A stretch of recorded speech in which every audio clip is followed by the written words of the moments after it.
पूर्ण है। यह मंत्र हमें सही राह पर अग्रसर करेगा। धन्यवाद। महाकवि सुब्रमण्यम भारती की जन्मभूमि तमिलनाडु की राजधानी चेन्नई के मॉडर्न सीनियर सेकेंडरी स्कूल के छात्र एम वागेश ऑनलाइन माध्यम से जुड़े हैं और प्रधानमंत्री जी आपसे प्रश्न पूछना चाहते हैं। M Vagesh, please ask your question. Honorable Prime Minister Sir, Namaste. My name is M. Vagish. I am student of Modern Senior Secondary School, Nannanallur, Chennai. My question is, how do you handle stress and pressure in that super strong position as a Prime Minister?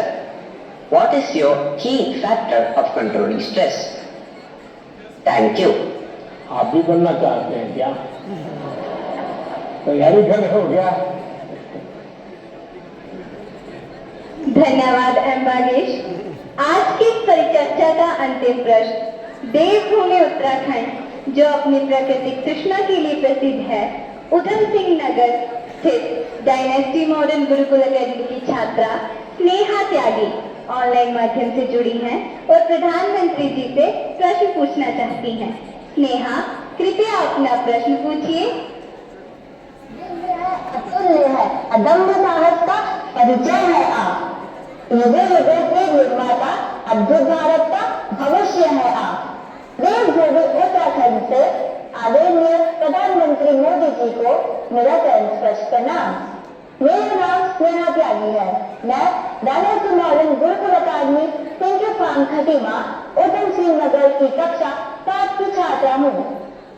आदरणीय प्रधानमंत्री जी से मेरा प्रश्न है कि हम आपकी तरह सकारात्मक कैसे हो सकते हैं। धन्यवाद श्रीमान। थैंक्स स्नेहा। प्रधानमंत्री जी, आप अपने बिजी लाइफ में प्रेशर को कैसे हैंडल करते हैं और इतना प्रेशर होने पर भी हमेशा सकारात्मक कैसे रह पाते हैं? आप यह सब कैसे कर पाते हैं? कृपया अपनी सकारात्मक ऊर्जा का रहस्य हमसे साझा करें। प्रधानमंत्री जी,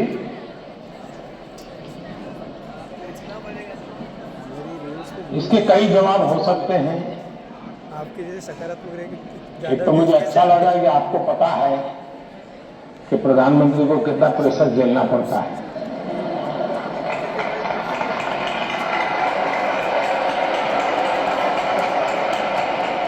वरना आपको को लगता होगा हवाई जहाज है, हेलीकॉप्टर है, उनको क्या है, यहाँ से यहाँ जाना है, यही करना है।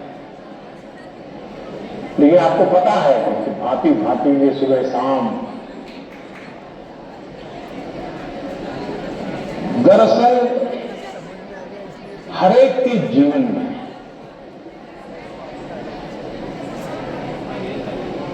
अपनी स्थिति से अतिरिक्त ऐसी बहुत सी चीजें होती हैं जिसको उसे मैनेज करना पड़ता है।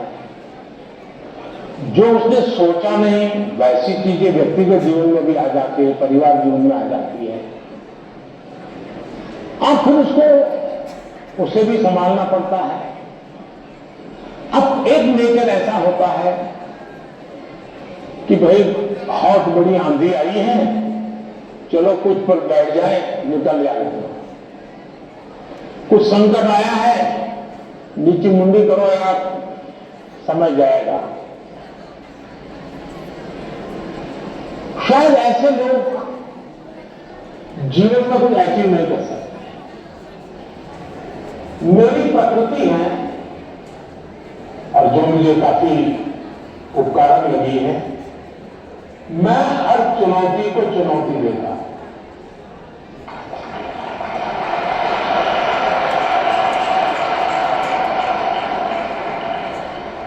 चुनौती जाएगी, स्थितियां सुधर जाएगी, इसकी प्रतीक्षा करते हुए मैं सोया नहीं रहता और उसके बाद मुझे नया नया सीखने को मिलता है। हर परिस्थिति को हैंडल करने का नया तरीका, नए प्रयोग, नई स्ट्रेटजी इवॉल्व करने का सहज मेरी विधा, मेरा अपना विकास होता जाता है। दूसरा, मेरे भीतर एक बहुत बड़ा कॉन्फिडेंस है मैं हमेशा मानता हूं कि कुछ भी है 140 करोड़ देशवासी मेरे साथ हैं।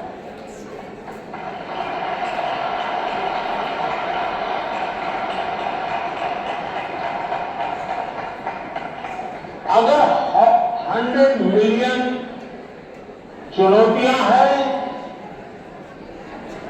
तो बिलियंस ऑफ बिलियन समाधान भी है।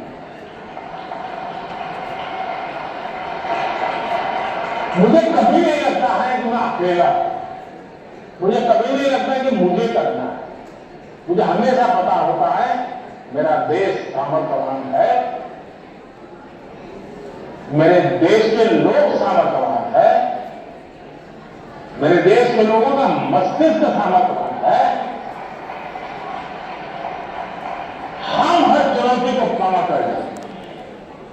ये मूलभूत मेरे भीतर मेरा सोचने का पिंड है और इसके कारण मुझे कभी नहीं लगता यार मुझे आया क्या करूंगा। मुझे लगता है नहीं 140 करोड़ लोग हैं, समझ जाएंगे, ठीक है, आगे मुझे रहना पड़ेगा और गलत हुआ तो गाली मुझे खानी पड़ेगी, लेकिन मेरे देश का सामर्थ्य और इसलिए मैं अपनी शक्ति देश के सामर्थ्य को बढ़ाने में लगा रहा हूं। और जितना ज्यादा मैं मेरे देशवासियों का सामर्थ्य बढ़ाता जाऊंगा, चुनौतियों को चुनौती देने की ताकत हमारी और बढ़ती जाएगी।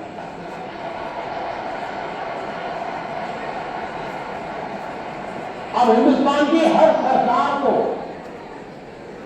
गरीबी के संकट से जूझना पड़ा है। हमारे देश में संकट है ही है, लेकिन मैं डर करके बैठ नहीं गया। मैंने उसका रास्ता खोजा और मैंने कहा सोचा कि सरकार होती कौन है जो गरीबी हटाएगी। गरीबी तो तब हटेगी जब मेरा हर गरीब तय करेगा तो अब मुझे गरीबी को परास्त करना है। अब वो सपने ही देखेगा तो होगा कि नहीं होगा। तो मेरी जिम्मेदारी बनती है कि मैं उसके सपने को पूरा करने के लिए सामर्थ्यवान बनाऊं, उसको पक्का घर दे दूं, उसको टॉयलेट दे दूं, उसको शिक्षा की व्यवस्था दे दूं, उसको आयुष्मान योजना का लाभ दे दूं, उसके घर से नल पहुंचा दूं। अगर मैं एक चीजों से जिसको रोजमर्रा की जिंदगी से उसको जूझना पड़ता है, अगर मैं उससे उसको मुक्ति दिला देता हूं, उसको एम्पावर करता जाता हूं, तो वो भी मानेगा अब गरीबी गई, अब मैं इसको मारूंगा। और आप देखिए इस मेरे 10 साल के कार्यकाल में देश में 25 करोड़ लोग गरीबी से बाहर आए। अब यही चीज और लोग भी तो जैसे मिटाया मैं भी मिटा देता। और इसलिए मेरी कोशिश रहती है कि हम देश की शक्ति पर, देश के संसाधनों पर भरोसा। जब हम इन सारी चीजों को देखते हैं तो कभी हम अपने आप को अकेला महसूस नहीं करते। मैं क्या करूं, मैं कैसे करूं, अरे मैं तो चाय बेचने वाला इंसान हूं, क्या करूंगा, ऐसे नहीं सोच सकता हूं। मुझे पूरा भरोसा होना चाहिए। और इसलिए पहली बात है कि आप जिनके लिए कर रहे हैं उन पर आपका अपार भरोसा।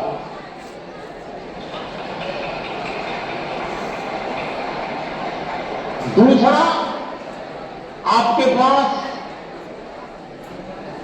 निरक्षीर का विवेक चाहिए। कौन सा सही है, कौन सा गलत है, कौन सा आज जरूरी है, कौन सा अभी नहीं, बाद में देखेंगे। आप प्रायोरिटी तय करने का सामर्थ्य चाहिए।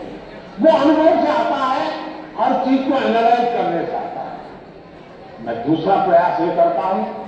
तीसरा, मैं गलती भी हो जाए तो ये मान के चलता हूं कि मेरे लिए लेसन है। मैं इसको निराशा का कारण नहीं है। अब आप देखिए कोविड का संकट कितना भयंकर है। मामूली जरूरत है कि